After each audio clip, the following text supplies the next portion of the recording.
Busuafo ye modofo pa efia jemfo ankra enen so ye hye biem ye betwetwe nkomo kakra se na ye da ye dikan a ore ehwe yen a ye ma wakwaba ye free kase isi niema bi esa na ye ye dikan ye hu sani a ye hote na ye toso abien na ya hwe se ekwan na ye nam so no ebebo ya yen ana na afei yɛde akwan baako ana ebien bi akukwan mu a yɛbɛtumi de aka yɛ abrabɔ ho na yɛtumpɔn na yɛn abrabɔ no atumpɔn sen sɛnea na ndra ɛte yɛma wakɔ ababiem ɛnɛ yɛ wawoda yɛma wawoda pa sɛ nɛ worehwɛ na won subscribe yɛ yɛsrɛ wo subscribe na mmere biara yɛde asɛm ebegu kwan mu a oso wanya bi de abɔ wontamano ene asɛm a ɛda kwan mu no bi sɛsɛ wobetimi apue a womfa ahwe enye w'anim obroni bekese makeup bani ayede kan yi de enye makeup keka wode ade aye w'anim ni yebisese ubetimi apue a wote sania wote pepepe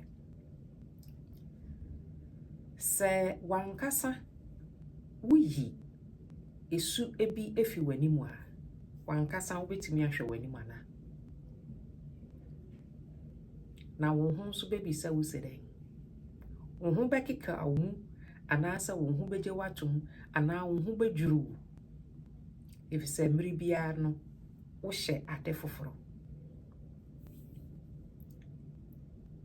bibi sese se wankasa wo nkwan a wote wo ho ene wase ewo wo dan mu na se wuyi wo makeup ni fi wani mu a dan na wo bisa wo ho so wani je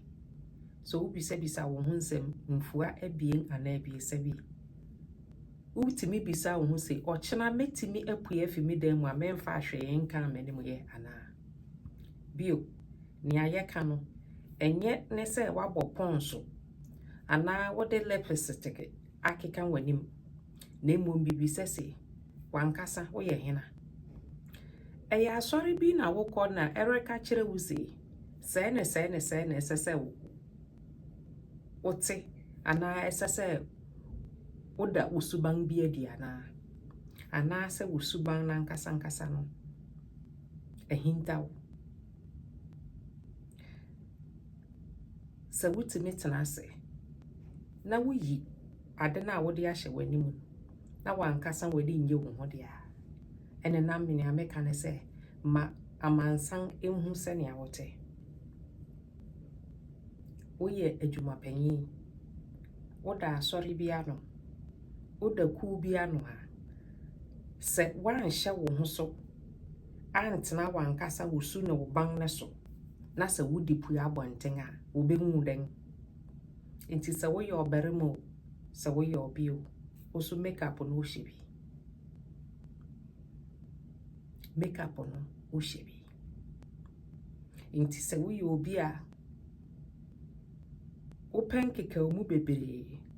woye obi a wopa bufu bebre woye obi a wokasa na esese obi ahu se wo na wadu nanso wudu baabi a wugya se suban no to wodan mu efa suban foforo hye suban atare foforo hye dia menua empanyinifo se usisi ananse a usisi wo inti ye makeup na ya sha ene misi wo susi ubetimi apue a won hye wo makeup na ene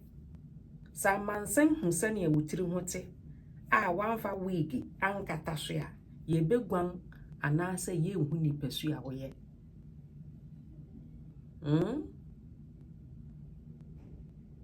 ene ubetimi apue a won hye wo makeup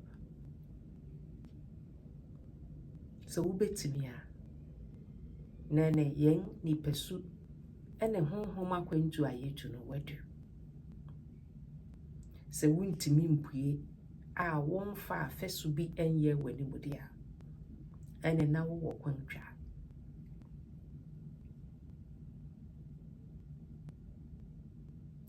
se wuyi wo makeup ni fi wani mu a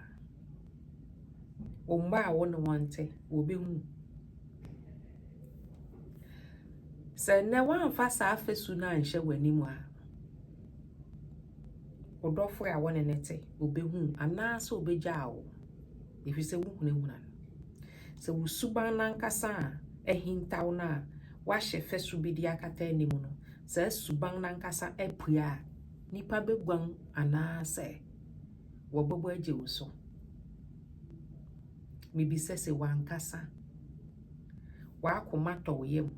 ewosu ne ban ne sania wote ana sente sadia ene merishe wonkuran na makai wose sania wote biara manipa hu sania wote mayehu sania wote na se enye waboto yem na ukoma mpene so sania wote na se yehu ne sadia mebisa se denti ana wokoma nto yem se yebehu sania wote denti na osu ene woni padua na sania ete no ma yehu sania ete na se mpo bibi etochima ana wani nso bibi ewo ho a waye no ewo na akwan so ene mibisa se ubetimi epue a wonhye wo makeup wonfa afesu biara enhye wuti enye wanim wonya wosu ana wo ban nankasa ento piem ana asaso ana nia yehui sahara na wote se yekushia adwoa mansa ewo tinkon a so adwoa mansa betimi akese saa na wote ana se yekoshia wo ewo teshinungwa ni ayi owo hon bekese wode saa na wote ana wode wodang te so bosuma ketero ebusuafo mise se wuntimi mpue a wonhye fesua bisa wo se dentia sania wote biara no miyehu sania wote na me ope wasam no ope wasam ni ompe wasam no so no ompe wasam na nye fesu a wode aye wanim ana bibia wagyaw a wo pese nipa gye wutum enti na wote sania wote no eyi eye nia medere domo na yede tutututu ye hofo eye modofo ba Ifiagyemfo Ankrah